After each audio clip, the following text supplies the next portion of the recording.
जिए। तब मेधा मुनि ने उनको देवी भागवत महापुराण सुनानी प्रारंभ करी। तभी एक बार व्यास जी महाराज को सभी जानते हैं ना, महर्षि वेद व्यास, जिन्होंने 18 पुराण लिखे हैं। महर्षि वेद व्यास के मन में इच्छा हुई कि मुझे पुत्र चाहिए। सोचिए, ऐसे ज्ञानियों के मन में भी एक बार विचार आया कि मुझे पुत्र चाहिए। और पुत्र कैसे चाहिए? एक बार व्यास जी महाराज गंगा जी के तट पर बैठे थे, तो क्या देखते हैं कि दो पंछी का जोड़ा आपस में बड़े प्रेम के साथ में एक दूसरे की चोंच में दाने डाल रहा है। और उन पंछियों का छोटा सा बालक है, छोटा सा शुक है, और वो बड़े ही चाव के साथ में अपने छोटे बालक के मुख में उस चने के दाने को डाल रही हैं, और तीनों बड़े प्रसन्न हैं।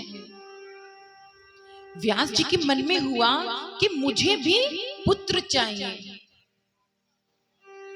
पर अब पुत्र कैसे हो, सामर्थ्य तो है नहीं। तभी ब्रह्मा जी की बड़ी कठिन तपस्या करी, और जैसे कठिन तपस्या करी ब्रह्मा जी प्रकट हो गए। ब्रह्मा जी ने क्या चाहते हो? बोले मुझे पुत्र चाहिए। ब्रह्मा जी ने कहा तथास्तु, तुमको पुत्र अवश्य मिलेगा, और तुमको ऐसा पुत्र मिलेगा जो संसार में धर्म को आगे बढ़ाने वाला होगा, विद्वान होगा, योगी होगा, ऐसा पुत्र तुमको प्राप्त होगा। ब्रह्मा जी को वरदान तो मिल गया, लेकिन ब्रह्मा जी से वरदान प्राप्त करने के पश्चात व्यास जी महाराज बद्री का आश्रम आए और सरस्वती नदी के तट पर बैठ गए और मन में विचार करने लगे, क्या इस अवस्था में जो मेरे मन में पुत्र की कामना आई, क्या ये ठीक थी? तभी नारद जी आए। व्यास जी महाराज ने कहा, नारद जी, मैं तुमसे प्रार्थना करता हूँ, न जाने मेरे मन में ये पुत्र की कामना कैसे आ गई। और मैंने तो सुना है कि पुत्र बहुत कम ही सुखदायी होते हैं, और मेरे मन में शांति नहीं मिलती, मैं बड़ा ही दुखी हूं। नारद जी ने कहा कि इस संसार में वही सब कुछ होता है जो मां भगवती की लीला होती है। व्यास जी कहने लगे, आप सही कहते हो, मां भगवती की लीला के कारण ही इस संसार में सब कुछ घटित होता है। लेकिन सुनो, मुझे भय लगता है, क्योंकि एक बार राजा पुरुरवा, आप सभी ने कथा सुनी थी परसों सुद्युम्न की, सुनी थी ना? सुद्युम्न जो मंत्रों के द्वारा कन्या हुए और बाद में बुद्ध के साथ में विवाह हुआ, और बाद में वशिष्ठ मुनि की मंत्रों के तप के कारण फिर से उनको पुरुषत्व की प्राप्ति हुई। वही सुद्युम्न जी जब इला के रूप में परिवर्तित हुए थे और बुद्ध भगवान के साथ में उनका विवाह हुआ, तो उनका एक पुत्र हुआ, पुरुरवा। और जब सुद्युम्न जी भगवत धाम को चले गए, तो पुरुरवा ने उस समस्त राज्य को अपने धर्म, निष्ठा और बड़े ही सुख के साथ में उसका पालन करने लगे। एक दिन पुरुरवा के मन में विवाह का विचार आया। तभी उस राजा के न्याय को देखकर, उस राजा की सुंदरता को देखकर, उस राजा के रूप को देखकर उर्वशी अप्सरा मोहित हो गई और उर्वशी अप्सरा ने कहा कि मैं तुमसे विवाह करना चाहती हूं। पुरुरवा ने कहा अवश्य विवाह करेंगे। उर्वशी ने कहा मैं विवाह करूंगी, लेकिन मेरी कुछ शर्तें हैं जो आपको माननी पड़ेंगी। क्या शर्तें? उर्वशी रहितं स्थानं मदीयं नाति शोभते येन केनापि उपायेन तामानयत कामिनी। उर्वशी इतनी सौंदर्यवान थी कि पुरुरवा उसके रूप को देखकर उस पर मोहित हो गए। काम भावना मन में आ गई और विवाह करके अपने नगर को लेकर के आ गई। उर्वशी ने कहा मैं विवाह करूंगी, लेकिन मेरी कुछ शर्तें हैं। क्या शर्तें हैं? कि मैं केवल घी पी करके जीवन काटूंगी, और दूसरी, ये मेरी कुछ भेड़े हैं, इनकी तुम सुरक्षा करोगे, इन्हें कोई कष्ट नहीं होना चाहिए, ठीक है? और तीसरा, कि जब तुम मुझसे संबंध बनाओगे तभी मैं तुमको नग्न देखूंगी, यदि उसके अलावा मैंने तुमको नग्न देखा मैं तुमको छोड़ करके चली जाऊंगी। पुरुरवा मान गया, उर्वशी को अपने नगर लेकर के आया और उस उर्वशी के प्रेम में ऐसा फंसा उसे कुछ और नहीं सूझता। दिन रात उर्वशी के आगे पीछे घूमता। अब तो उसको वो उर्वशी साक्षात अपना जीवन लगने लगी, राजपाट को भूल गया। तभी इंद्र ने कहा कि उर्वशी मेरे स्थान पर जब मेरे साथ सुशोभित होती तभी मुझे अच्छा लगता है। आखिर उर्वशी है कहां? वो स्वर्ग लोक में दिखाई नहीं देती। समस्त देवताओं को बुलाया और कहा कि तुम जाओ, जहां पर भी उर्वशी है, साम दाम दंड भेद कुछ भी करके उर्वशी को मेरे समक्ष लेकर के आओ। उर्वशी के बिना मेरा मन नहीं लगता। ये काम, हम लोग काम में इतने अंधे हो जाते हैं। जैसे प्रेम क्या होता है? निस्वार्थ होता है, जिसमें मैं और तुम ना होकर केवल हम हो जाते हैं। जैसे राधा रानी जो भगवान श्री कृष्ण से प्रेम करती थी, मथुरा और वृंदावन में कितना अंतर था, लेकिन मां भगवती ने सोचा कि मेरे कृष्ण के कार्य में मैं बाधा ना बन जाऊं। मां ने सब कुछ त्याग दिया और मां स्वयं कष्ट भोगती रही, कृष्ण के सामने नहीं आई। ये प्रेम होता है। हम कैसे भी रह लेंगे, लेकिन हमारे प्रेमी को दुख नहीं होना चाहिए, हमारे कारण ये प्रेम होता है। और आज का प्रेम, फेसबुक खोला, फ्रेंडशिप रिक्वेस्ट आई, एक्सेप्ट हो गई, 2-4 बात करें और प्रेम हो गया, शादी भी हो गई, और कुछ दिन पता चल रहा है कि लड़के की दूसरी पत्नी है और लड़की की दूसरी पत्नी है, फिर अलग। क्यों? क्योंकि हमने प्रेम को सिर्फ स्वार्थ पर जाना है। हमारी इच्छा पूरी हुई और हमारा प्रेम खत्म हो गया।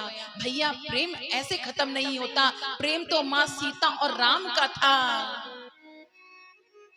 प्रेम तो उर्वशी और लक्ष्मण का था कि जब लक्ष्मण 14 वर्ष के लिए राम के साथ वनवास को गए, उर्वशी एक रात नहीं सोई।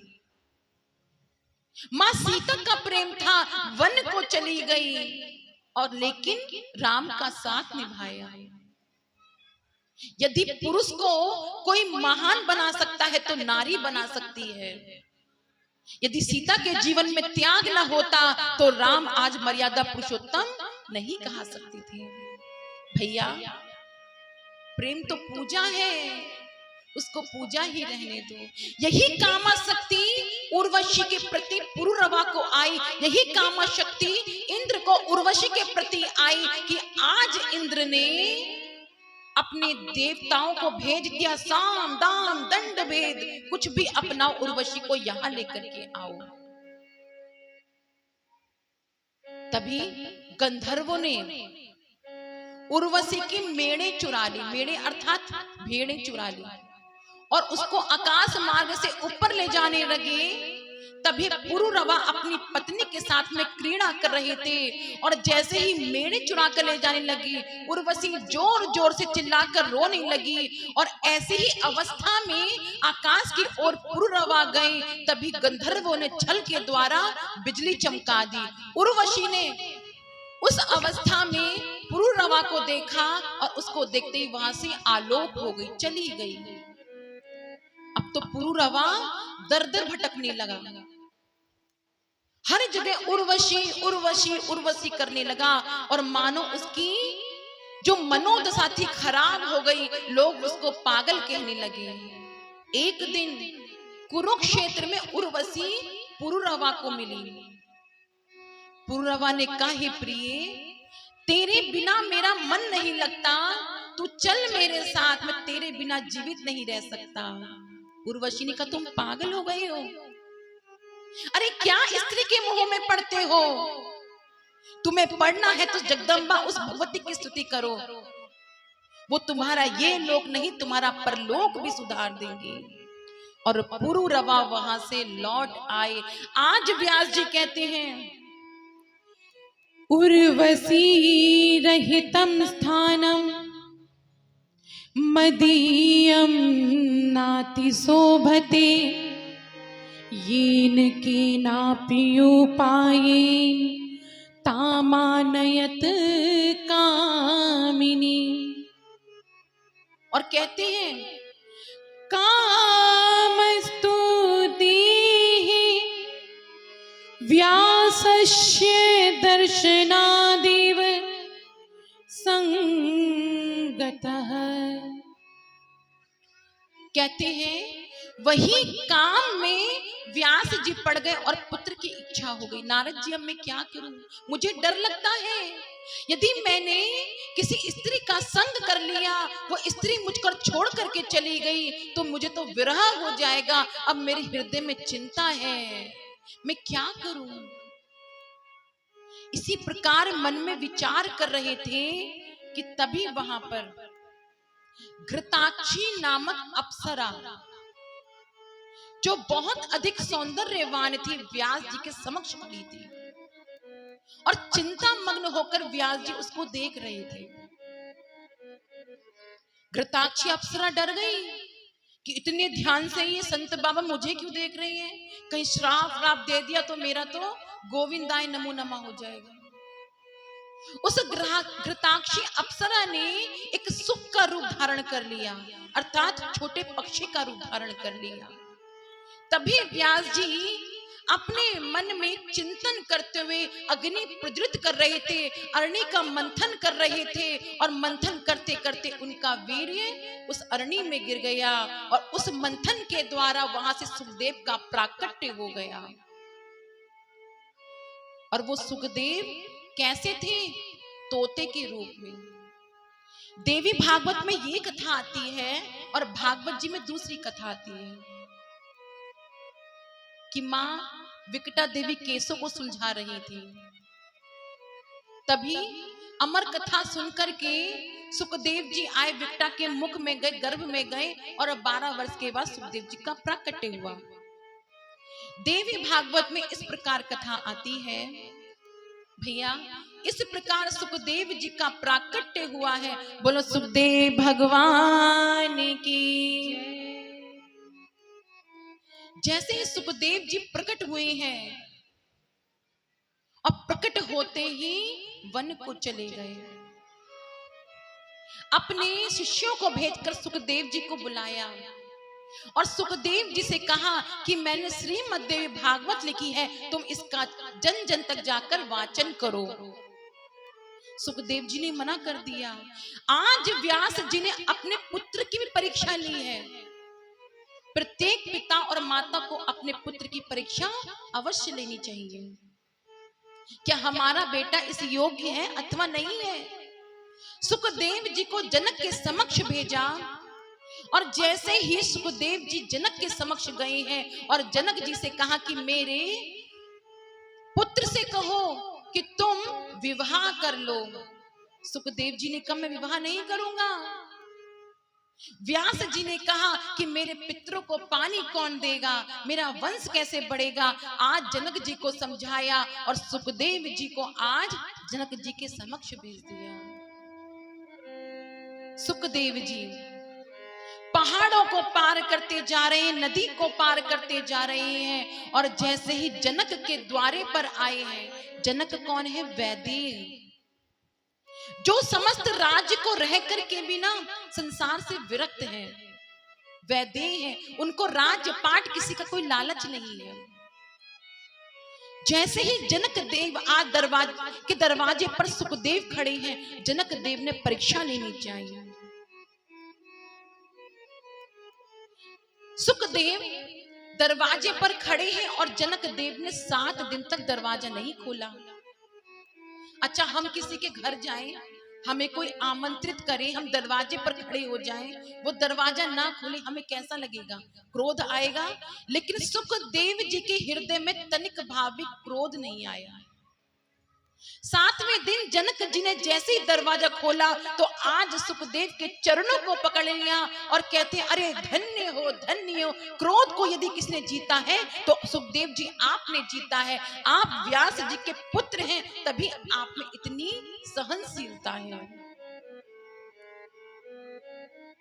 आज सुखदेव जी का बड़ा ही सुंदर पूजन हुआ है, और सुखदेव जी को आज जनक जी कहां लेकर के गए? अपने महल के अंदर लेकर के गए। जिस कक्ष के अंदर सुखदेव जी को बैठाया, वहां पर बड़ी ही सुंदर सुंदर स्त्रियां, दास दासियां सुखदेव की सेवा में लगा दी। पर सुखदेव जी नीचे नेत्रों को किए हुए मंद मंद मुस्कुरा रहे हैं और शांत चित्त से बैठे हैं। वो स्त्रियां कभी सुखदेव जी का आलिंगन करें, कभी विभिन्न प्रकार की मुद्राएं बनाए, लेकिन सुखदेव जी पर काम का कोई असर नहीं हुआ। जनक जी ने आज सुखदेव के चरणों को पकड़ लिया। कहते हैं, अरे भूख को कोई जी सकता है, आप जी सकते हैं। 7 दिन 7 रात आप भूखे प्यासे चलकर जनक मेरे द्वारे पर आए, और मैंने 7 दिन आपको दरवाजे पर खड़ा रखा, आपके अंदर क्रोध नहीं आया। और आज जब मैंने इतनी सौंदर्यवान स्त्रियों को आपके समक्ष खड़ा करा, तो मानो आपने तो काम को ही जीत लिया। मैं चाहता हूं कि आप अपने पिता का कहना माने, पहले विवाह कर लें, और विवाह करने के पश्चात आप मां भगवती के देवी भागवत का प्रचार प्रसार जन जन तक करें। सुखदेव जी आज्ञा लेकर लौट आए और सुखदेव जी का विवाह हुआ। किसके साथ? पितरों की बेटी पीबरी के साथ। पितर जानते हो ना? पितरों की बेटी पीबरी के साथ में सुखदेव जी का विवाह हुआ। बोलो सुखदेव भगवान की। और इस प्रकार वही सुखदेव जी इस कथा को आगे वाच रहे हैं। भक्तों, जब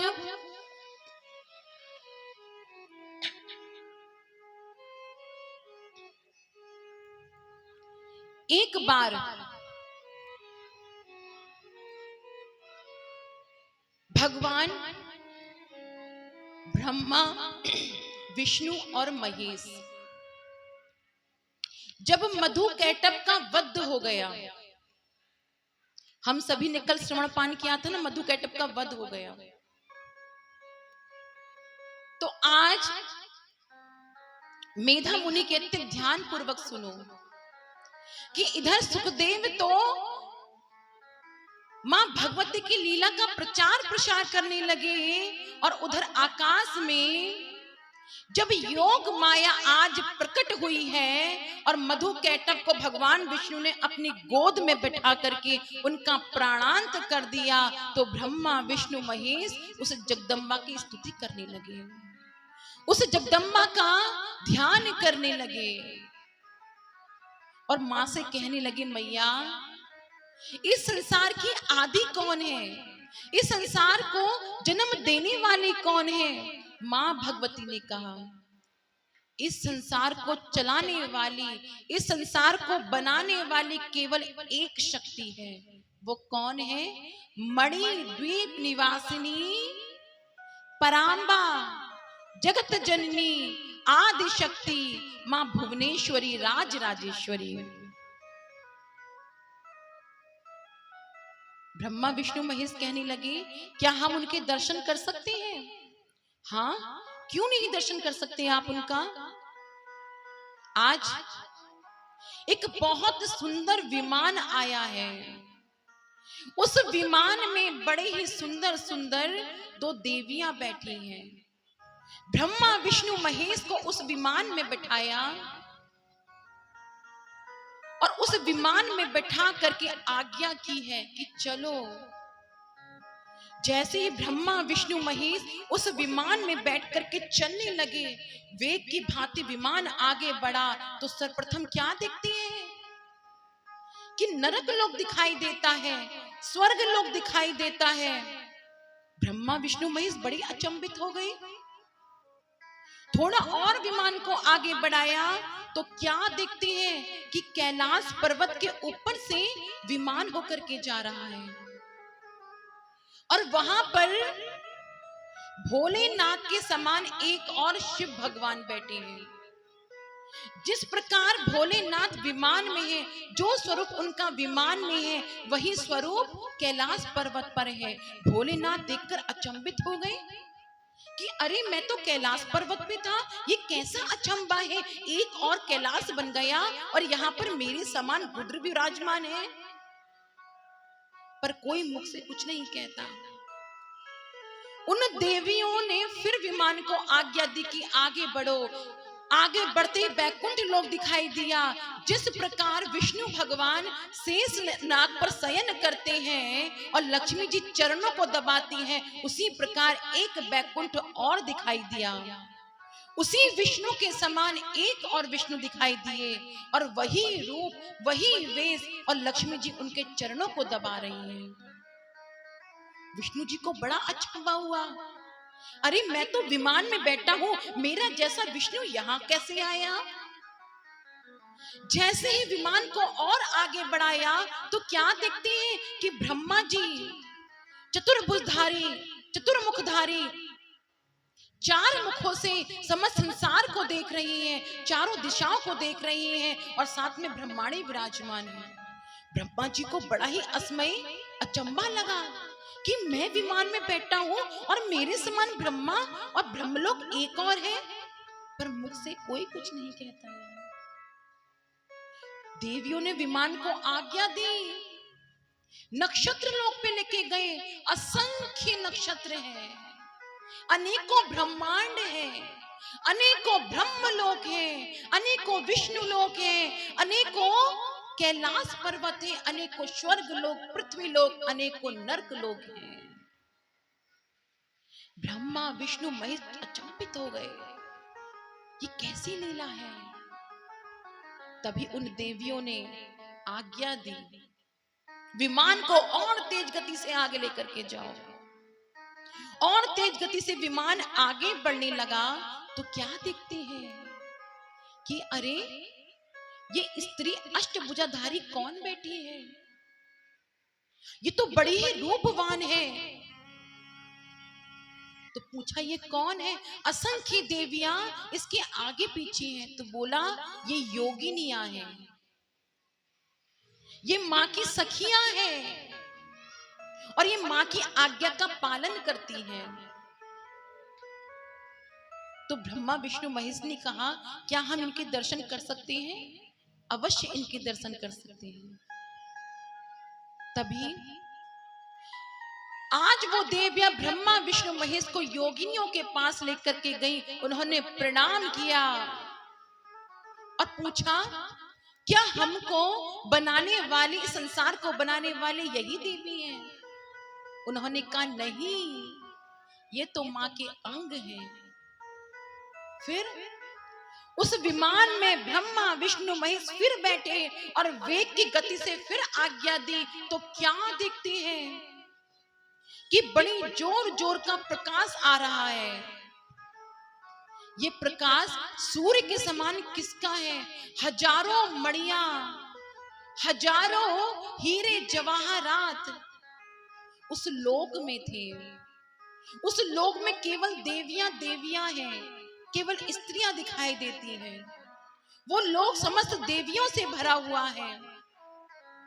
और जैसे ही ब्रह्मा विष्णु महेश अंदर आने लगे, उन देवियों ने जो विमान में बैठी थी रोक दिया। कहा कि यदि तुम इस लोक में प्रवेश करना चाहते हो तो तुमको स्त्री रूप धारण करना पड़ेगा, तभी तुम इस लोक में प्रवेश कर सकते हो। ब्रह्मा विष्णु महेश को आज स्त्री की भांति तैयार किया गया। स्त्री की भांति, देवी की भांति तुम्हारे हृदय में करुणा होनी चाहिए, ममता होनी चाहिए, निश्चल प्रेम होना चाहिए, तभी तुम इस लोक में प्रवेश कर सकते हो।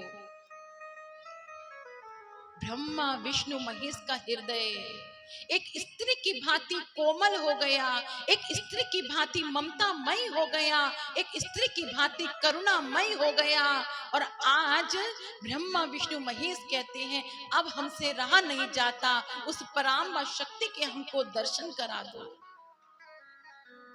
वो देवियां जैसे ही विमान से उतर करके गई हैं तो बहुत बड़ा भवन है, उस भवन के द्वार को खोला, असंख्य देवियां पंखा झुला रही हैं। समस्त भवन मणियों से सोजित है। एक तरफ मोर नृत्य कर रही है, एक तरफ सिंह की दहाड़ है, एक तरफ चौपड़ बिछा है। माँ अष्टभुजा रूप में विराजमान है। माँ के शीश पर बड़ा मुकुट है, माथे पर कुमकुम है, लाली लगी है और माँ भक्तों को अभय देने के लिए विराट रूप में विराजमान है। माँ ने रेशमी वस्त्र की साड़ी पहनी है। जैसे ब्रह्मा विष्णु महेश अंदर प्रवेश करना चाहते हैं, माँ के विराट रूप को देखते ही रह गए। अरे विराट रूप तो देख नहीं पाए, अब माँ के पैरों को देखने लगे। जैसे ही पैरों को देखने लगे, इतना विशाल पैर, अब तो ब्रह्मा विष्णु का जो नेत्र थे माँ के नाखून पर पड़ गए। और जैसे ही माँ के पैर के नाखून को ब्रह्मा विष्णु महेश देख रहे हैं तो कैसा अचंभा।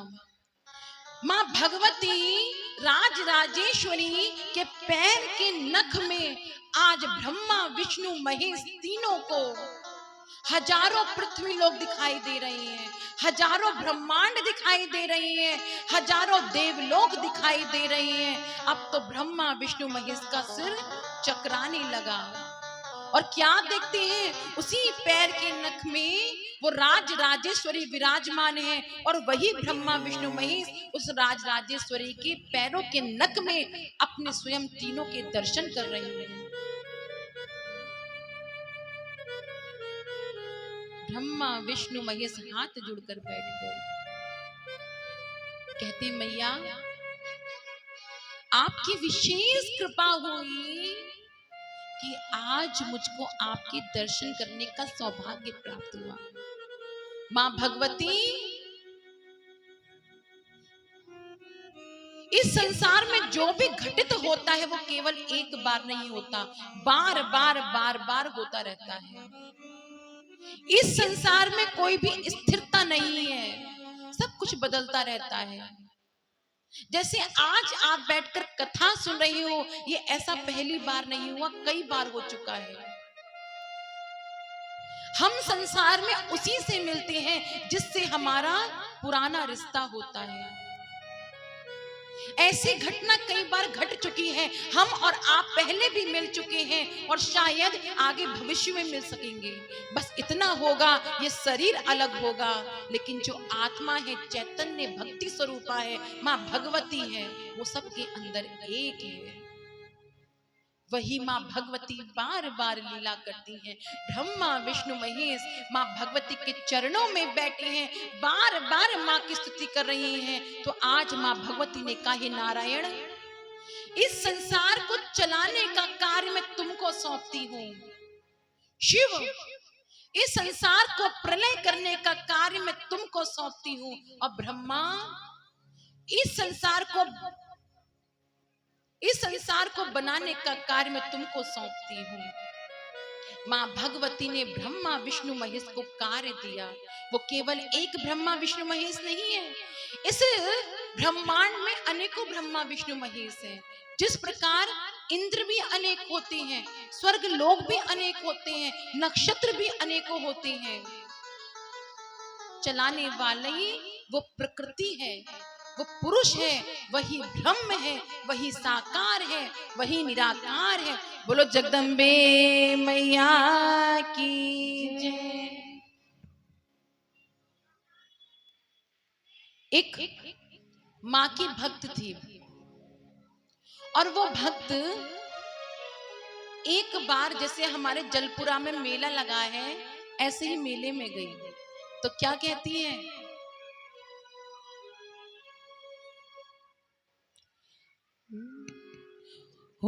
अरे रे मैं तो ओढ़ी चुनरिया, अरे रे मैं तो ओढ़ी चुनरिया, जाऊंगी मेले में।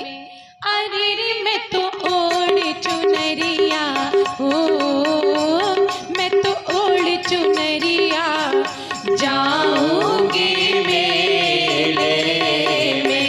सखीरी मेरो मन नहीं लागे, सखीरी मेरो मन नहीं लागे, घर के झमेले में। अरे रे मैं तो ओढ़ चुनरिया, जाऊंगी मेले में। और अपनी माँ से क्या कहती है, अरे मैया तू आज जितना चाहे रोक ले, पर मैं रुकने वाली नहीं हूँ, क्योंकि मेरी सखियां है ना चंपा चमेली, सभी जा रही हैं। क्या कहती हैं, चंपा जाए चमेली जाए, मैं कैसे रह जाऊं। चंपा जाए चमेली जाए, मैं कैसे रह जाऊं। ओ चंपा जाए चमेली जाए, मैं कैसे रह जाऊं। चंपा जाए चमेली जाए, मैं कैसे रह जाऊं। आठाना की दही जलेबी, आठाना की दही जलेबी, बैठे सड़क पे खाऊं। अरे रे मैं तो छम छम नाचूं, अरे रे मैं तो छम छम नाचूं, मैया के मेले में। अरे रे मैं तो छम छम नाचूं, मैया के मेले में। अरे रे मैं तो ओढ़ी चुनरिया, जाऊंगी मेले में।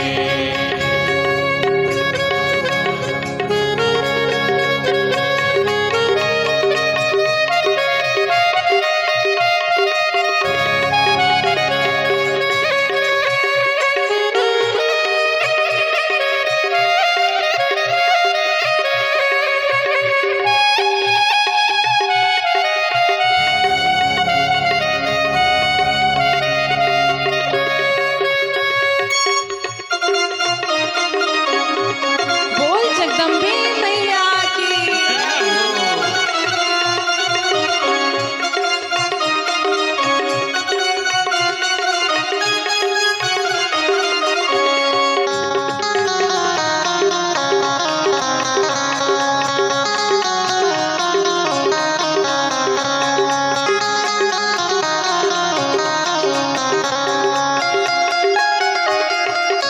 और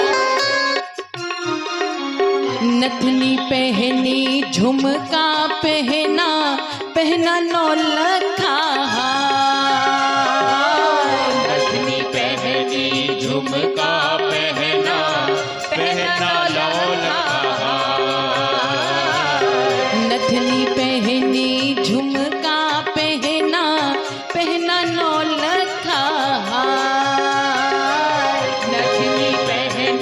झुमका पहना पहना रखा, हाथ में कंगन पाव पायलिया, हाथ में कंगन पाँव पायलिया, कर 16 श्रृंगार। अरे रे मैं तो, अरे रे मैं तो, अरे रे मैं तो छम छम नाचू मैया के मेले में। अरे रे मैं तो छम छम नाचू मैया के मेले में। सखीरी मेरो मन नाही लागे, सखीरी मेरो मन नाही लागे, घर के झमेले में। सखीरी मेरो मन नहीं लागे, घर के झमेले में।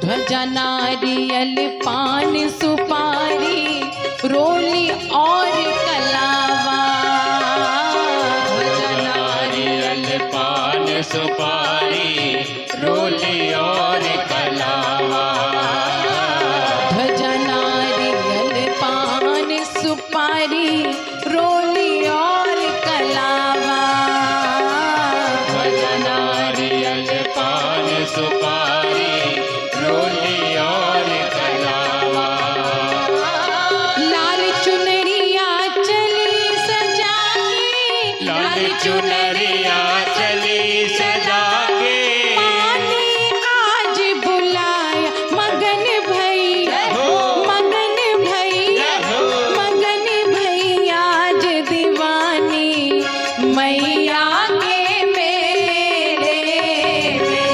अरे मैं तो छोड़ चुनरिया जाऊंगी मेले में। अरे मैं तो ओढ़ चुनरिया जाऊंगी मेले में।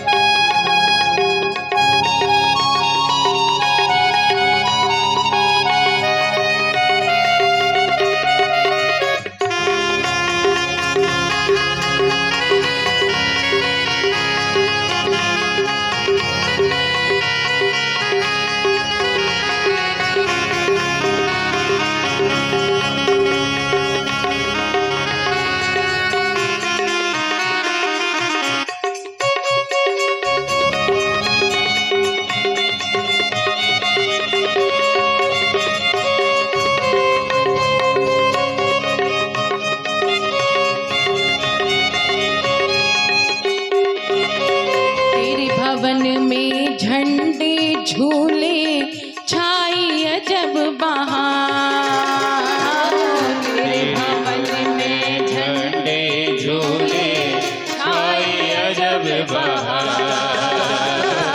तेरे भवन में झंडे झूले छाई अजब बहार,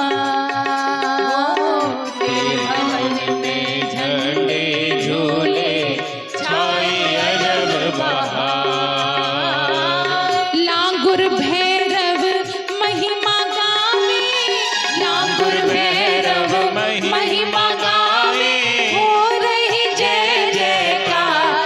अरे रे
जगदम्बे मैया की।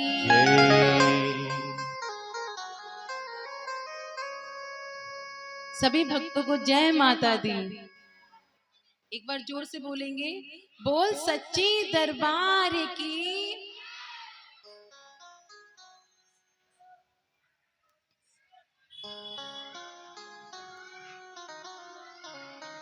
इस प्रकार मां भगवती ने ब्रह्मा विष्णु महेश को अपने दर्शन कराए और कहने लगी कि तुम अपने अपने स्थान को प्राप्त करो। और मां भगवती ने अपने ही रूप में से एक रूप निकाला जो मां के मस्तिष्क से निकला, वो मां सरस्वती बनी और ब्रह्मा जी को ब्रह्माणी दे दी। मां ने एक रूप अपने शरीर से और निकाला जो लक्ष्मी का रूप था, और आज विष्णु को लक्ष्मी दे दी। एक रूप और निकाला रुद्राणी का, भोलेनाथ को पार्वती दे दी कि मेरे अंश तुम्हारे साथ में रहेंगे और शक्ति के रूप में सदैव तुम्हारा इस संसार को आगे बढ़ाने में तुम्हारा हाथ बटाएंगे। इस प्रकार मां भगवती एक से बार बार अनेक हुई। भक्तों, मैया करुणामयी है, मां ममतामयी है, और मां जब उनके बालकों पर संकट आ जाता है तो मां काली का रूप धारण कर लेती है। भक्तों, शक्ति एक है लेकिन उसके रूप अनेक हैं, जिनको हम नौ दुर्गा कहते हैं, जिनके विभिन्न रूप में हम सभी पूजा करते हैं। मां भगवती हम सभी की इच्छाओं को पूर्ति करने के लिए जैसी हमारी कामना होती है उसी प्रकार रूप धारण कर लेती हैं।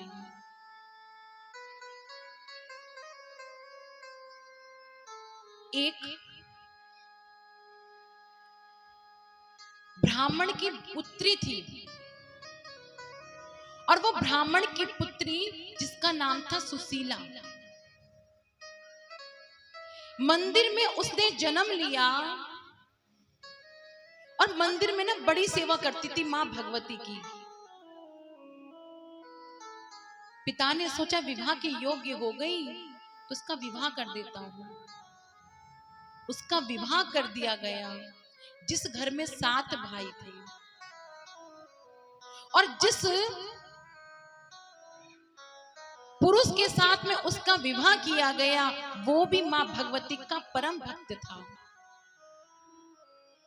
प्रतिदिन मां जगदम्बा के मंदिर में आता और विभिन्न प्रकार के रागों के द्वारा मां भगवती की स्तुति किया करता था।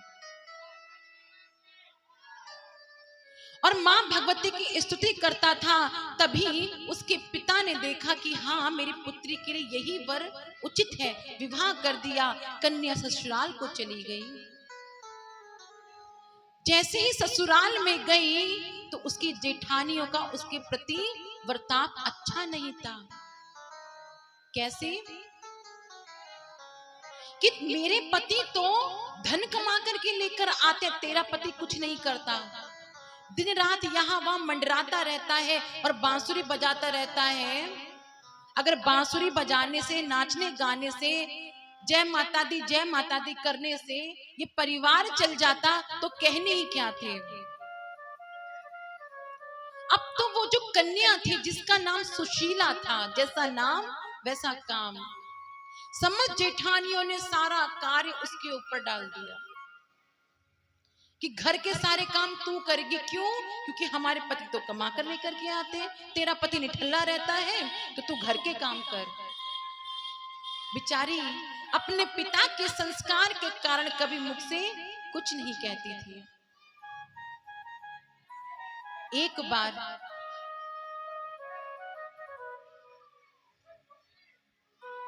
माँ भगवती की पूजा कर रही थी, उसको माँ के अभिषेक करने के लिए दुग्ध दही की आवश्यकता थी। गौशाला से गौ की सेवा करके आई और कहा कि आप इसमें से थोड़ा दुग्ध मुझे दे दीजिए, मुझे माँ भगवती का अभिषेक करना है। पर जेठानी ने कहा कि तेरा पति कुछ नहीं कमाता, अरे तू दूध पिएगी, तू दही खाएगी, इसमें तेरा कोई अंश नहीं है, तू स्वयं के पीने के लिए आज हमसे झूठ बोलना भी सीख गई। उस दूध को उठाकर ले गई और मां भगवती का अभिषेक नहीं करने दिया। सुशीला मां के चरणों पर बार बार प्रणाम करती है, कहती मैया मेरा कैसा दुर्भाग्य है कि आज मैं तेरा अभिषेक भी नहीं कर पा रही हूँ। मां मेरे दुखों का अंत कब होगा? ये जेठानियां, ये नंदे मुझे मारती हैं, मुझे इस बात का दुख नहीं, पर मां तेरा अभिषेक नहीं हुआ, इस बात का मुझे बहुत दुख है। आज मां की ऐसी कृपा हुई कि साक्षात गौशाला से सुरभि गाय स्वयं खुलकर आ गई और मां भगवती की मूर्ति पर दुग्ध के द्वारा अभिषेक करने लगी। इस प्रकार जब जेठानी ने देखा तो कहती, वाह, तुझको मैंने दुग्ध नहीं दिया तो तूने आज सुरभि गाय को खोल करके इस प्रकार दूध बहाना प्रारंभ कर दिया, अब तुझको भोजन भी नहीं मिलेगा। पूरे दिन बेचारे घर के कार्यों को करती और उसको भोजन भी नहीं मिलता खाने के लिए। अब तो संसार में व्यक्ति की एक एकादशी होती है, उसकी प्रतिदिन एकादशी होती। शाम को उसका पति आया तो पति को समझाने का प्रयत्न किया कि स्वामी तुम भी तो कुछ कार्य किया करो, और यदि ससुराल में किसी स्त्री को सम्मान दिलाना है तो उसके पति पर निर्भर करता है। यदि तुम मेरी इज्जत करोगे, मुझको सम्मान दोगे, तभी मुझको मेरे ससुराल में सम्मान मिलेगा। आप कुछ धन नहीं कमाते तो मेरे सभी ससुराली बार बार मुझको कोसते, मुझे अपने कोसने का कुछ भी बुरा नहीं लगता, लेकिन जब आपको भला बुरा कहते हैं मेरे दिल को बड़ी पीड़ा होती है। उसके पति ने कहा, सब मेरे अपने ही तो हैं, कोई मुझसे बुरा नहीं मानता, ये सब मेरे अपने हैं, उनकी बात का तू बुरा मत माना कर। सुशीला बार बार समझाए कि आप बाहर कुछ कमाने के लिए चले जाएं, पर उसके मन में बात नहीं आई। एक दिन सुशीला अपनी जेठानी को सभी भाइयों के झूठन को इकट्ठा करके, बच्चों के झूठन को इकट्ठा करके उसके पति को खिलाते हुए देख लेती है। अब तो उसके हृदय को बड़ी पीड़ा होती है और अपने पति से कहती, यदि तुम में थोड़ा सा भी ना स्वाभिमान है तो तुमको आज अपनी पत्नी की सौगंध है, तुमको मां जगदम्बा की सौगंध है जिसकी तुम पूजा करते हो, आज तुम परदेश को जाओ और खूब धन कमा करके लेकर के आओ। जब मां भगवती का आज उसको सौगंध दी, रात्रि के समय उसका पति वहां से चला गया। जाऊं तो जाऊं कहां, कमाऊं तो कहां कमाऊं, कोई स्थान नहीं मिला। एक दिन थका मांदा एक वृक्ष के नीचे बैठा, तभी वहां पर कुछ चोर आए और वहां पर धन का पोटला छोड़कर चले गए। उसने खोलकर देखा, उसमें तो खूब सारा सोना जवाहरात है, पर सोचा कि किसी पराये धन को लेना उचित नहीं है। तभी उस राजा के दूत आए, उन्होंने देखा, अरे तेरे हाथ में ये राज्य की धन संपदा कैसे है, तू चोर है, और चोर समझ करके उसको अपने साथ में राजभवन में ले गए। जैसे ही राजभवन में लेकर के गए हैं, उसको बेड़ियां पहनाकर कारागार में डाल दिया। आज सुशीला देवी मां भगवती की पूजा कर रही है, ना जाने आज दीपक क्यों नहीं जलता। आज मां की स्तुति करना चाहती है, पर ना जाने आज इतना दिल भयभीत क्यों है। बार बार प्रार्थना करती है, मां भगवती यदि मैंने अपने जीवन में कोई भी अच्छा कर्म किया है तो तुम मेरे पति को परदेश में उसकी रक्षा करना। ना जाने मेरा मन आज इतना व्याकुल क्यों है? जैसे ही राजा रात्रि में सोने लगा, मां भगवती उसके स्वप्न में आई कि तू उस व्यक्ति को छोड़ दे, उसने तेरा धन नहीं चुराया, यदि तू उसको नहीं छोड़ेगा मैं तेरे राज्य को नाश कर दूंगी। राजा ने सुबह अपने मंत्रियों को बुलाया और जैसे ही उस पुरुष को समक्ष बुलाया तो मंत्रियों ने कहा ये कोई मामूली व्यक्ति नहीं है, ये कोई भगवती का परम भक्त है, कोई विद्वान है। तो आज जब उसका परिचय पूछा तो कहा मैं ब्राह्मण कुल में उत्पन्न हुआ हूं, इस प्रकार मेरी पत्नी ने मुझको वचन दिया, मैं परदेश में धन कमाने आया, चोर अपनी पोटली मेरे पास छोड़कर चले गए और आपके जितने भी सैनिक मुझको उठाकर आपके पास ले आए। राजा ने कहा चलो कोई बात नहीं, जो हुआ सो हुआ, आज से तुम हमारे मंदिर में मां भगवती की स्तुति गाया करोगे, मां को संगीत सुनाओगे, तुम्हारा यही कर्म है। तभी वो व्यक्ति प्रतिदिन मां भगवती को बड़े ही सुंदर सुंदर राग रागनियों के माध्यम से मां की पूजा करता। एक दिन राजा की पुत्री जिसका नाम था पद्मावती गौरी पूजन करने के लिए अपनी वाटिका में आई और जैसे ही मां भगवती की पूजा करने लगी तो क्या देखती है, एक बड़ा ही सुंदर युवक मां की भक्ति कर रहा है, बड़ी सुंदर बांसुरी बजा रहा है। उसके रूप सौंदर्य संगीत को देखकर मोहित हो गई और मां भगवती से कहने लगी जय जय जय गिरिराज किशोरी, जय जय जय गिरिराज किशोरी, जय महेश मुख चंद्र चकोरी, जय महेश मुख चंद्र चकोरी,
कर रही है और क्या कहती है? जगदम्बे जग कल्याणी वरदानी मात भवानी। जगदम्बे जग कल्याणी वरदानी मात भवानी।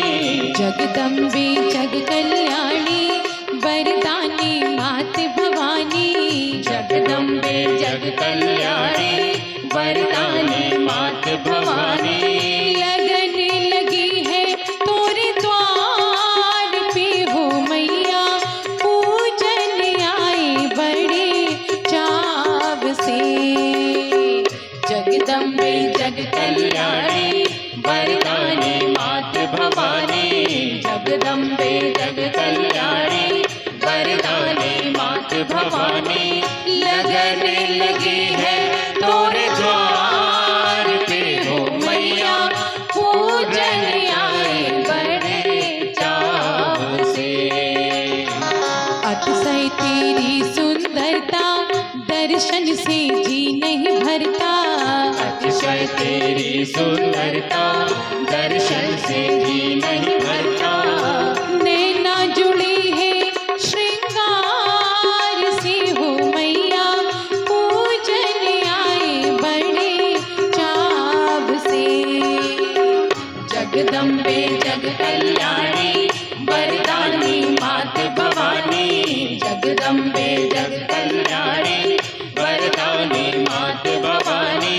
लगन लगी है तोरे द्वार से हो मैया, पूजन आए बड़े चाव से।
सुर नर मुनि तुझको ध्यावे, सब मंडल आग लगावे।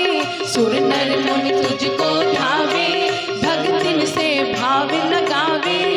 नैना जुड़ी है श्रृंगार से हो मैया, पूजन आए बड़े चाव से। जगदम्बे जग कल्याणी वरदानी मात भवानी। जगदम्बे जग कल्याणी वरदानी मात भवानी। लगन लगी है तोरे द्वार से हो मैया, पूजन आए बड़े चाव से। हो मैया पूजन आए बड़े चाव से। हो मैया पूजन आए बड़े चाव से। वो दुर्गे पूजन आई बड़े चाव से। बोलिए जगदम्बे मैया की जय। जैसे ही वो पद्मावती आज माता के भवन पर आई और कहती है, जगदम्बा तू तो मनवांछित वर देने वाली है, तू तो शिव की शक्ति है। जिस प्रकार तूने शिव को प्राप्त कर लिया, वैसे ही इस युवक से तू मेरा विवाह करा दे माँ।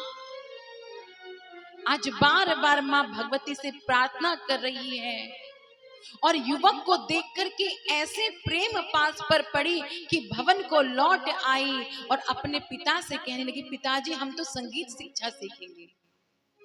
और किनसे? जो हमारे मंदिर में बांसुरी बजा करके माँ भगवती का गुणगान करते हैं, वाह क्या गुणगान करते हैं। अब तो हम उन्हीं से ही बांसुरी बजाना सीखेंगे। अपनी कन्या की बात को मानकर उस युवक के समीप आज पद्मावती को भेजा तो एक दिन लज्जावश कहने लगी कि हे स्वामी, मैं तुमसे विवाह करना चाहती हूँ। उस पुरुष ने कहा कि मेरा पहले से ही ब्याह हो रखा है राजकुमारी, मैं तुम्हारे साथ विवाह कदापि नहीं कर सकता। राजकुमारी ने जिद ठान ली कि यदि विवाह करूंगी तुमसे करूंगी, अन्यथा ये देह त्याग दूंगी। पिता के समीप गई, पिता को सारे मन के भाव बताया। पिता ने समझाया कि इसकी पत्नी इसकी राह देखती होगी, तुम इसे विवाह का जो प्रश्न है वो त्याग दो। धीरे धीरे उस पुरुष को भी उस राजकुमारी से प्रेम हो गया, अपनी पत्नी को भूल गया और वो पत्नी माँ भगवती की प्रतिदिन आराधना करती, माँ के व्रत रखती, नवरात्रि के व्रत चल रहे थे। उस स्त्री ने, सुशीला ने 9 दिन तक कुछ नहीं खाया,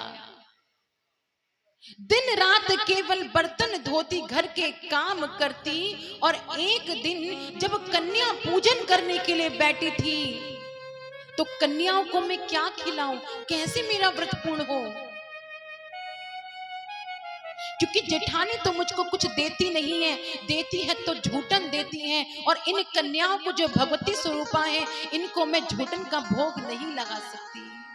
आज सुशीला माँ भगवती के मूर्ति चित्र के समक्ष बैठी है और जोर जोर से रो रही है, माँ इस संसार में मेरा कोई नहीं है। माँ कहने को एक पिता है, वो पिता भी वृद्धावस्था की ओर है, उनके पास भी धन नहीं है। माँ तेरे इस संसार में क्या धन की कीमत है? जो मेरे स्वामी है परदेश चले गए और परदेश जाकर के मुझको भूल गए। माँ मैं कहाँ जाऊं, किसकी शरण में जाऊं? और ब्राह्मण देवता कहते हैं कि यदि मैं तुम्हारे नवरात्रि के व्रत रख लूं, इन व्रतों को पूर्ण कर लूं, कंजी का पूजन कर लूं, तभी मेरे दुखों का अंत हो सकता है। माँ मुझे तो ये भी नहीं पता कि मेरे पति परदेश में सकुशल है भी या नहीं है, मैं क्या करूं? माँ आज मां भगवती ने उसकी करुण पुकार सुन ली और मां भगवती अपनी 9 कन्याओं को साथ में लेकर के आई है, एक काली के रूप में, एक दुर्गा के रूप में। और इस प्रकार 9 कन्याएं आज छोटी छोटी कन्याओं के रूप में आई हैं और सुशीला ने उन कन्याओं का कंजी का पूजन किया। क्या खिलाऊं मैया को? तो अन्नपूर्णा जिस घर में आ जाए वह अन्न धन की कभी कमी नहीं रहती। जैसे ही उन कन्याओं को भोजन कराया, उस व्रत के प्रभाव के कारण उसके पति को न जाने आज अपनी पत्नी की बड़ी जोर से याद आई। उस राजकुमारी के समीप उसका पति बैठा है और आज हंसी ठिठोली कर रहे हैं। जो पति अपनी पत्नी को भूल गया, नवरात्रि व्रत के प्रभाव के कारण उसको अपनी पत्नी की याद आई और कहते, राजकुमारी ये अपराध है, ये पाप है, मुझसे तुम दूर हटो, क्योंकि मैं ब्याहता हूं और मेरी पत्नी ने मुझको बड़ी ही मेहनत से, बड़े कष्ट उठा करके मुझे आज यहाँ पर परदेश धन कमाने भेजा था और मैं अपनी पत्नी को ही भूल गया। आज के बाद तुम्हें मुझे मृत्यु दंड देना दे दो, पर मैं अपनी पत्नी को नहीं भूल सकता। राजा के पास गया और जाने की आज्ञा मांगी। उस पुरुष ने जितना धन एकत्रित किया था आज अपने नगर को लौट आया। जब नगर में हल्ला हुआ कि अरे सुशीला का पति आज भर भर करके धन लेकर के आया है, सोना असरफी लेकर के आया है। आज जैसे ही हल्ला कटा, जो जेठानी, जो सास उस सुशीला के प्रति कठोर व्यवहार करती थी, आज तो उसको रानी की तरह व्यवहार करने लगी। आपस में बातें करती हैं कि यदि हमारे पुत्र ने देख लिया कि इसके पीछे हमने उसकी पत्नी के साथ में कितना बुरा व्यवहार किया तो हमको कुछ नहीं मिलने वाला।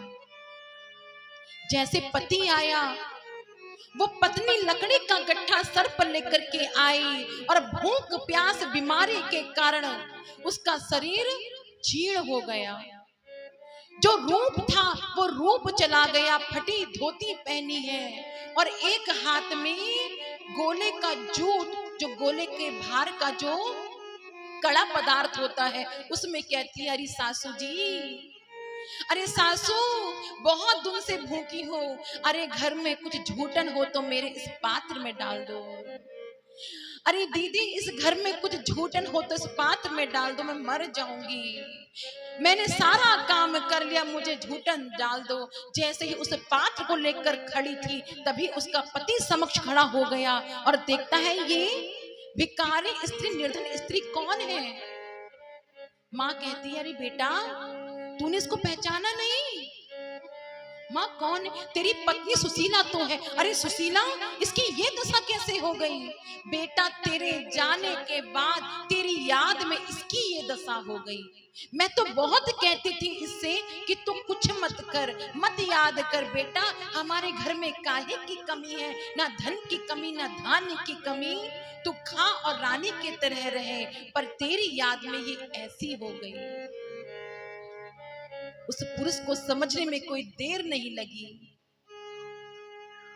आज कहता है कि मैं समझ चुका इस संसार के जितने रिश्ते हैं वह स्वार्थ परक हैं। अरे माँ, ये मेरी ब्याता है, इसको मैं ब्याह कर लेकर के आया था, मेरे सहारे ये ससुराल में आई। यदि मैं परदेश गया, धन कमाने गया तो परिवार के लिए कमाने के लिए गया, और तुमने मेरी पत्नी की मेरे पीछे रक्षा नहीं करी। ये मेरी अर्धांगिनी है, ये हमारे सहारे हमारे घर में आई थी, आपने ये अच्छा नहीं किया। अपनी पत्नी का हाथ पकड़कर जाने लगा तो सुशीला, जिसके संस्कार अच्छे, कहती है, स्वामी मैं तो तुम्हारे साथ ब्याह कर आई थी, लेकिन इस माँ ने 9 महीने गर्भ में रखकर तुमको पाला है, इस माँ को मत भूलो। आज जो धन लेकर के आया, कहती है धन हमको माँ भगवती की कृपा से प्राप्त हुआ है, अब हम भंडारा करेंगे, देवी भागवत का अनुष्ठान कराएंगे, कन्याओं का पूजन कराएंगे, संतों की सेवा कराएंगे। और माँ भगवती की कृपा से सुशीला और उसके पति ने एक मंदिर की स्थापना कराई। उस मंदिर में माँ की प्रतिमा स्थापित की गई, भंडारे किए गए और कन्याओं का पूजन किया गया, और नवरात्रि के व्रत के प्रताप से उनके घर में धन धान्य की फिर कभी कमी नहीं आई। माँ का पंचम रूप क्या है? स्कंद माता। स्कंद माता कौन है? जो पुत्र देने वाली है, जिसके घर में संतान की कमी है, यदि स्कंद माता की भक्ति अपने भाव के साथ में माँ की निर्मल मन से भक्ति करेंगे तो आपके घर में संतान अवश्य उत्पन्न होगी। और यदि किसी को पुत्र की कामना है तो अपने घर में पंडित जी को बुलाओ और गोपाल सहस्त्र नाम का पाठ करवाओ, लड्डू गोपाल की सेवा करो, आपके घर में लड्डू गोपाल जैसा ही पुत्र उत्पन्न होगा। यदि लक्ष्मी चाहते हो तो श्री शुक का पाठ करो, मोक्ष चाहते हो भागवत जी का पाठ करो, परिवार अच्छा होना चाहिए तो रामायण जी का पाठ करो। हमारे देवी भागवत में ऐसे ऐसे मंत्र हैं जिन मंत्रों को करने से जैसी आपकी कामना है स्वतः पूर्ण हो जाती है। जैसे यदि किसी को संतान चाहिए और घर में बच्चे नहीं हो रहे हैं, बड़े परेशान हैं, क्या करें? कुछ नहीं करना है। मां भगवती का स्कंद माता के रूप में, स्कंद माता अर्थात पार्वती का रूप, पार्वती की गोद में बालक है, तो वही माता का स्कंद रूप है। सर्वप्रथम गणेश जी के लिए एक फूल अर्पित करें, दूर्वा घास चढ़ाएं और मां भगवती के समक्ष बैठ जाएं, आसन लगा लें, घी का दीपक जलाएं और मां भगवती के चरणों में बार बार प्रणाम करें और कहे मैया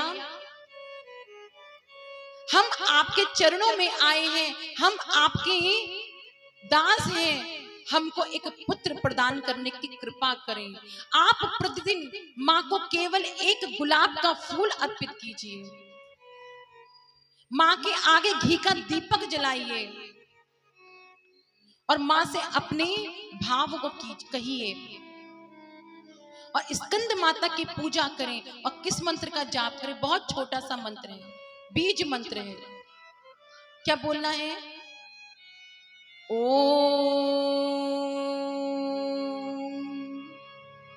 ओम क्लीम क्लीम क्लीम क्लीम क्लीम, सिर्फ इतना बोलना है। लक्ष्मी चाहिए तो क्या बोलना है? ओम श्रीम श्रीम श्रीम श्रीम। और जगदम्बा को प्रकट करना है, उनकी भक्ति चाहिए। ओम ऐं ऐं ऐं, मां के बीज मंत्र है। इसको यदि आप उच्चारण करते, केवल एक बीज मंत्र का मन भाव से उच्चारण की, जैसी कामना है वो पूर्ण पूर्ण पूर्ण होगी। जिस प्रकार ब्रह्मांड में, इस संसार में पेड़ कैसे उत्पन्न होता है? बीज के द्वारा उत्पन्न होता है ना, कि हमने बीज बोया, वृक्ष पौधा बना, फिर वृक्ष बना। उसी प्रकार ब्रह्मांड में बीज मंत्र बहुत कार्य करते हैं। बीज क्या है? ब्रह्मांड में जिस प्रकार धरती में बीज बोते हैं, वैसी मंत्र बीज मंत्र होते हैं। इन मंत्रों का पालन किया जाए। आसन से उठे, आसन को नेत्रों से लगाएं, आपकी जैसी कामनाएं पूर्ण होगी। घर में बीमारी है तो क्या करें? मां भगवती को एक फूलों की माला पहनाएं, मां के लाल सिंदूर लगाएं, मां के लिए बीड़ा लेके जाए। मां को पान बहुत पसंद है, मीठा बीड़ा। और क्या करना है? ओम रोगान शेषान पहंसी तुष्टा रुष्टा तु कामान सकलान भिष्टान त्वामाश्रितानम हयश्रिताम प्रयांति। इस मंत्र का जाप करें। आपके बालकों को नजर लगती है तो क्या करें? प्रतिदिन 2 लौंग का जोड़ा आपको लेना है। और घर में कपूर, सबके घर में होती है ना, कपूर मिलती है ना। गाय के गोबर का उपला, उपला जानती है ना, कंडा जो बोलते हैं आप लोगों में, उपले को तोड़ लीजिए, एक प्लेट में रख लीजिए, उसमें अग्नि प्रज्वलित कीजिए, कपूर डालिए, 2 लौंग का जोड़ा, उसको घी लगा करके उस कंडे में डाल करके ओम ऐं ग्रीम क्लीम चामुंडाय विच्चे, सिर्फ इतना बोलना है, चढ़ा देना है। और 2 लौंग और लेनी है। उन लौंगों को उठा करके आपको उसी कंडे से स्पर्श करके एंटी क्लॉक के द्वारा 5 बार घुमा करके उसको बाहर जाकर जला देना है। कैसी भी नजर हो, कैसा भी टोना हो, कैसा भी टोटका हो, सब दूर हो जाएगा।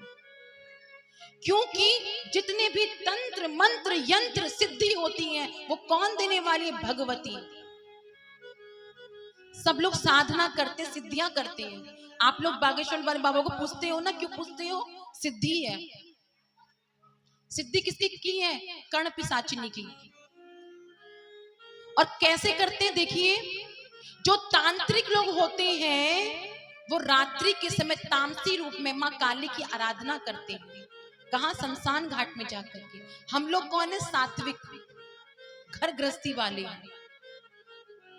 तो हमको यदि मां को प्रसन्न करना है तो कैसे करेंगे?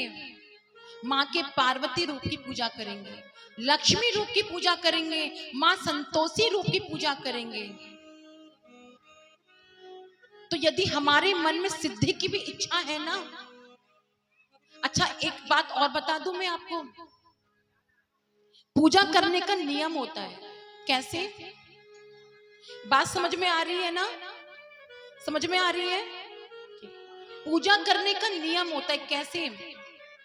मैंने कल भी बताया था आपको, यदि आपके समक्ष एक ट्रांसफार्मर रख दिया जाए बिजली का, वो आपके लिए उपयोगी हो ही नहीं सकता, क्योंकि उसके समक्ष जाओगे इतनी ऊर्जा आप ग्रहण ही नहीं कर पाओगे। आपको थोड़ी सी लाइट चाहिए जिससे आपका एसी, पंखा, टीवी चल जाए, जितनी आप सहन कर सकते हैं। उसी प्रकार मां भगवती प्रकाश पुंज है। मां भगवती हजारों सूर्यों के समान तेजवान है। उसका तेज आप और हम कभी भी सहन नहीं कर सकते। तो जब साधना करते हैं तो किनकी करते हैं? पूजा करते हैं किनकी करते हैं? भैरवी की साधना करते हैं, मां के जो रूप है उनकी साधना करते हैं। क्यों?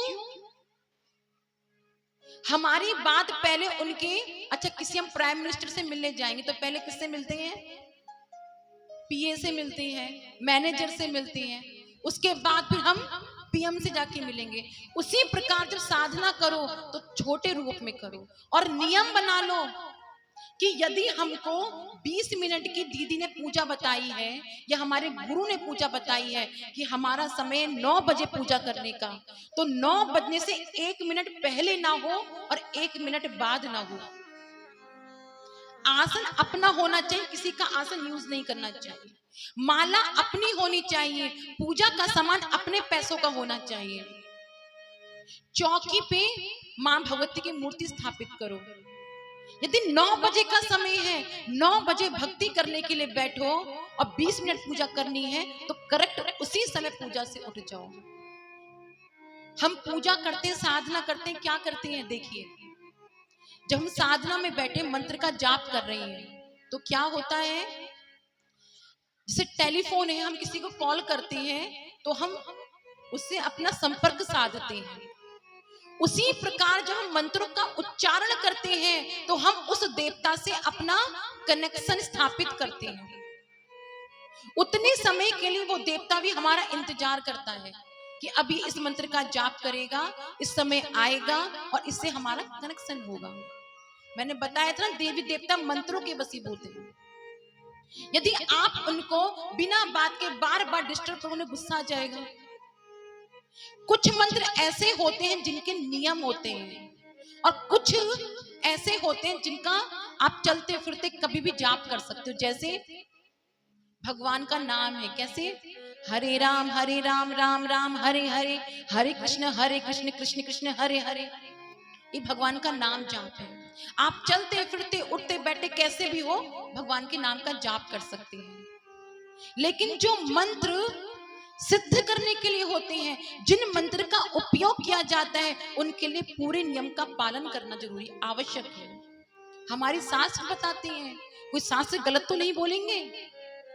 फिर हम कहते हैं हम पे पूजा उल्टी पड़ गई। अच्छा, कुछ लोग ना पीताम्बरा मैया सिद्ध करते हैं, बगला मुखी। यदि आप पीताम्बरा मैया की पूजा कर रहे हैं, बगला मुखी की पूजा कर रहे हैं, भैया बड़ी सावधानी बरतनी पड़ती है। कहते हैं आपको खुजाई आ रही ना तो खुजा भी नहीं सकते, छींक आ रही छींक नहीं सकते, बहुत नियम होते हैं उसकी, मिर्चों के द्वारा उसका हवन होता है। तो इन साधनाओं में बहुत विशेष प्रकार की आपको सावधानी बरतने की आवश्यकता है। और एक बात ध्यान रखिए, माला जाप अवश्य कीजिए, लेकिन उसका भी ना नियम कीजिए। कैसे? हम गोलगप्पे के ठेले पर खड़े हैं और हाथ में माला है, चप्पल पहनी है और माला घुमा रहे, अपराध लगेगा भैया। हम सड़क किनारे जा रहे हैं, अपवित्र वस्तु पड़ी है और हम निकल करके जा रहे हैं, हमारे हाथ में माला है, तो पाप लगेगा। माला का नियम पालन अति आवश्यक है।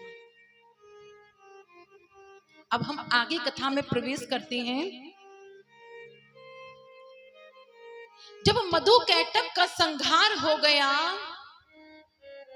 तब दो राक्षस थे जिनका नाम था रंभ और करम्भ।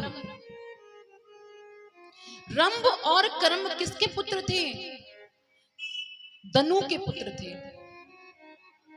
और रंभ करम्भ के कोई ना संतान नहीं थी।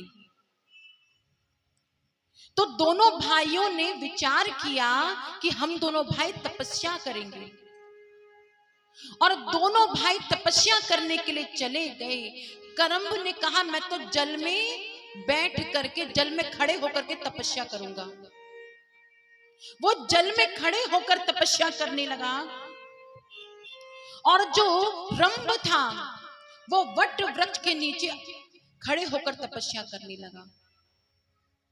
इंद्र देवता, अच्छा इंद्र को भी ना बड़ी चिंता होती है कि मेरा पुण्य कोई और ना ले जाए। जैसे मैं बार बार कहती हूँ, भगवान मंत्रों के वशीभूत होते हैं। यदि राक्षस भी भगवान के नाम की तपस्या करेंगे तो ब्रह्मा विष्णु महेश वशीभूत है कि उनको आशीर्वाद देने उनको आना ही पड़ेगा। उसी प्रकार यदि देवता मनुष्य पूजा करते हैं तो भी भगवान को मंत्रों के वशीभूत होकर आपको आशीर्वाद देने के लिए आना पड़ेगा। पर इंद्र को अपनी गद्दी बड़ी प्रिय है। वो सोचता है कि कोई अधिक पुण्य एकत्रित ना कर ले। यदि किसी ने पुण्य एकत्रित कर लिए तो मेरी जो राज्य की गद्दी है, स्वर्ग लोक है, छिन जाएगा। सचिपति इंद्र को अपनी राज गद्दी का बड़ा भय उत्पन्न हुआ कि रंभ करम नामक राक्षस इतनी कठिन ब्रह्मा जी की तपस्या कर रहे हैं, और ब्रह्मा जी ने यदि उनको स्वर्गलोक दे दिया तो भैया मैं कहां जाऊंगा। सचिपति इंद्र ने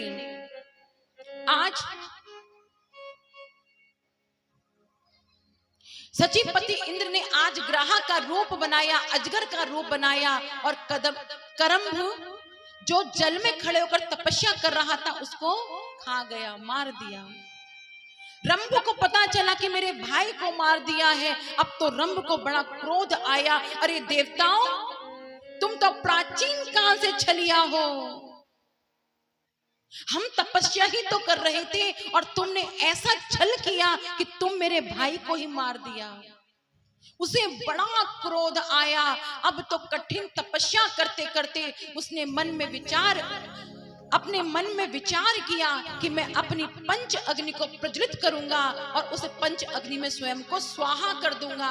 और यदि मैं तपस्या करते करते मृत्यु को प्राप्त हो गया तो आज ब्रह्मा विष्णु महेश तीनों को इस बात का श्राप मिलेगा, तीनों को इस बात का अपराध लगेगा, और मेरा भाई तो मारा गया और मैं इन लोगों को भी अब छोड़ने वाला नहीं हूं। रंभ ने अपने शरीर से अग्नि प्रज्वलित कर दी, और जैसे ही अग्नि प्रज्वलित होनी प्रारंभ हुई, ब्रह्मा जी प्रकट हो गए और रंभ से कहते हैं, रंभ तू शांत हो जा, तू क्या चाहता है, तुझको मैं वो प्रदान करूंगा। तो आज रंभ कहता है कि मुझको देना है तो मुझको अमरता का वरदान दो। ब्रह्मा जी ने कहा, अमरता का वरदान तो हमको भी नहीं मिला, तुमको कैसे दे दें, कुछ और मांग लो। मुझे संतान चाहिए और मैं जिसको चाहूं उसके साथ मेरा विवाह हो जाए। ब्रह्मा जी ने कहा, तथास्तु तथास्तु। और रंभ आशीर्वाद प्राप्त करके जैसे ही लौटने लगा तो क्या देखता है, उसको एक महिषी दिखी। महिषी कौन? भैंस, भैंसिया, जो भैंस फीमेल में होती है, भैंस दिखी, महिषी दिखी, और उसको देख करके रंभ कामातुर हो गया। महिषी के साथ में रंभ ने विवाह कर लिया और उसको लेकर अपने राज्य को लौट करके आ गया। महिषी के साथ में दिन प्रतिदिन क्रीड़ा करता, प्रसन्न रहने लगा।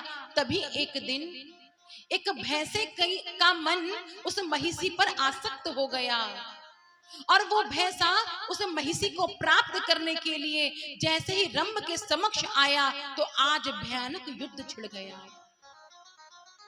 और रंभ उसमें हार गया। जैसे ही मृत्यु को प्राप्त हो गया, तभी उस महिषी ने सोचा कि मैं भी अपने पति के साथ में अपने प्राणों को त्याग दूंगी। चिता बनाई गई, रंभ के साथ में वो महिषी बैठ गई, लेकिन उनको आशीर्वाद था कि तुमको पुत्र प्राप्ति होगी। जैसे ही अग्नि प्रज्वलित हुई, वैसे ही रंभ और महिषी के शरीर से एक विशाल काय राक्षस प्रकट हो गया, जिसके विशाल विशाल हाथ हैं, विशाल नेत्र हैं, काला मुख है, और विशाल रूप में जैसे ही प्रकट हुआ है, तभी प्रकट होते ही चारों तरफ हाहाकार मचाने लगा, बड़ी जोर जोर से हंसने लगा।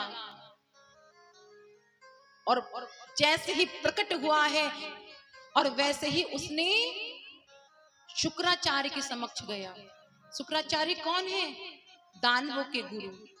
शुक्राचार्य ने कहा कि तुम जाओ और ब्रह्मा की स्तुति करो, घोर तपस्या करो, और उनसे वरदान मांगो कि तुम्हारा अमरावती पर राज स्थापित हो जाए, स्वर्ग लोक पे तुम्हारा अधिकार हो, तुम किसी के द्वारा मारे ना जाओ। इस प्रकार तुम ब्रह्मा जी से वरदान मांगो। महिषी और रंभ के पुत्र होने के कारण उसका नाम पड़ा महिषासुर।